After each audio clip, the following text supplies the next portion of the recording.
I'm a poet, performance poet, and sometimes I work with live audiences on stage, and a lot of the time I work in my pyjamas on my laptop.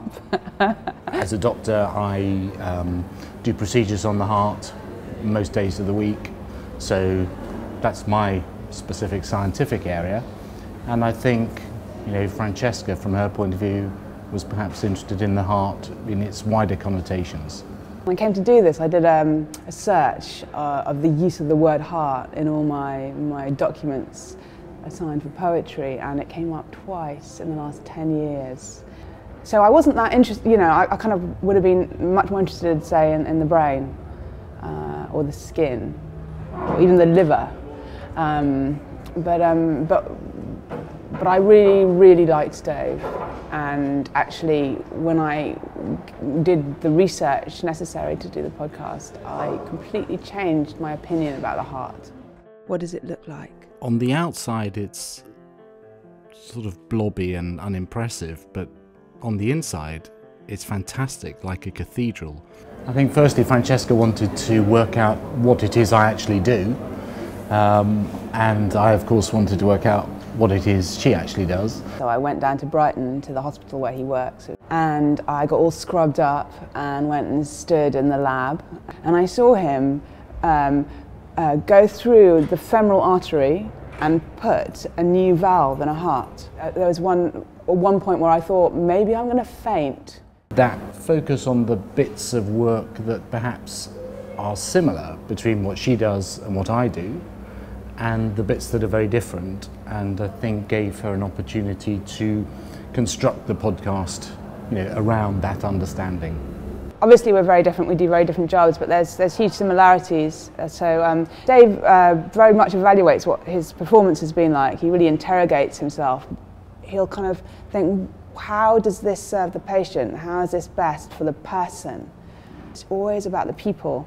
And I think for my job, it's obviously form's really important, and trying to kind of push the boundaries of whatever art form I'm working in, but it's always about people, it's always about the audience, it's always how far you connect and what you're actually saying and what you're doing.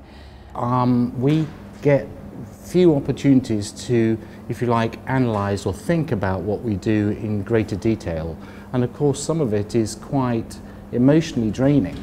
It was a very interesting opportunity to immerse myself in that and be asked about that in detail.